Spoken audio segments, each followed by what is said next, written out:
Oui, c'est vrai que chaque fois qu'il y a conflit ou crise, les femmes et les filles et les enfants en général sont les premières victimes. C'est la raison pour laquelle, en tant que femmes et filles pour la paix et la sécurité, nous ne saurions garder silence et rester bras croisés lorsque nous voyons des signes qui montrent qu'une crise peut éclater à tout moment. En matière de communication, dans des pays comme le nôtre où la capacité d'analyse n'est pas généralisée, le discours des responsables, spécialement celui d'un chef d'État, passe comme une parole d'évangile.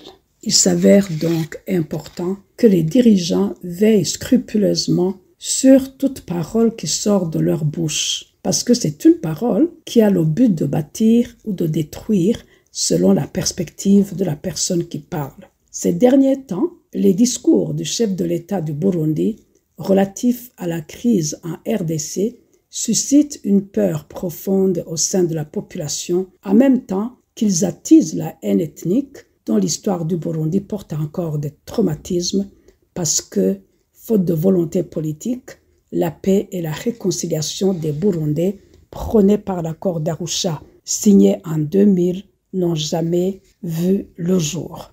Les récents discours du président au sujet du conflit à l'est de la RDC et la peur d'une attaque imminente du Rwanda sont l'expression de sa démarche qui prône la haine ethnique et sa détermination à l'inculquer aux plus jeunes. Aucun enfant ne naît avec la haine, on la lui inculque. Les jeunes Burundais ont donc besoin de protection contre ce mauvais grain. Toutes les crises qui ont endeuillé le Burundi depuis 1965 devraient montrer clairement à tous les promoteurs de la haine, qu'elle soit ethnique ou autre, que la guerre ne contribue jamais à bâtir l'avenir que nous voulons au Burundi.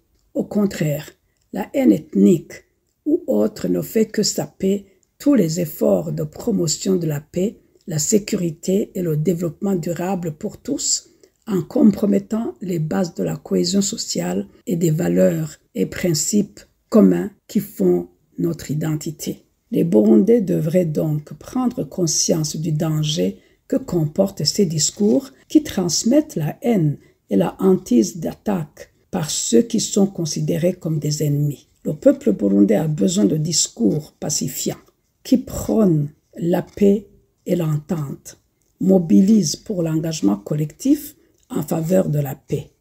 Que ceux qui dirigent le pays les aident plutôt à prendre ce chemin pour contribuer positivement à la réalisation de la paix dans notre pays et dans notre voisinage. Nous appelons donc les Burundais à ne pas céder à la panique que suscitent ces discours et toute la mobilisation qui vient avec, et à rester unis plutôt.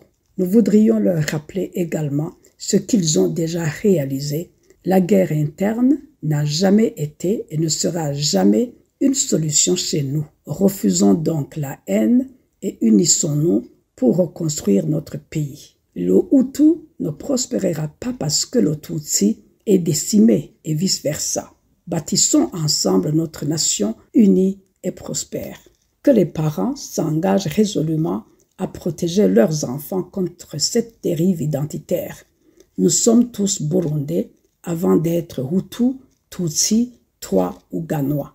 Nous lançons un appel à toutes les mères et à tous les pères afin qu'ils restaurent la culture du coin du feu pour apprendre aux enfants les fondamentales de la vie qui leur assureront un avenir certain.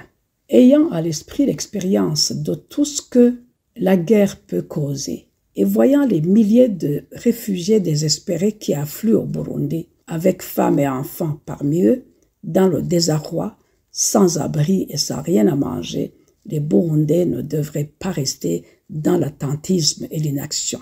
De toute évidence, la guerre de l'Est de la RDC risque de se déplacer vers le Burundi si rien n'est fait. Que les Burundais en soient conscients et refusent la guerre. Les autorités burundaises devraient, pour leur part, tout mettre en œuvre pour éviter à tout prix que ce conflit ne traverse nos frontières. Les Burundais ont trop souffert. Ils ont besoin de protection. Toute action initiée par le pays devrait servir l'intérêt de la nation et de son peuple.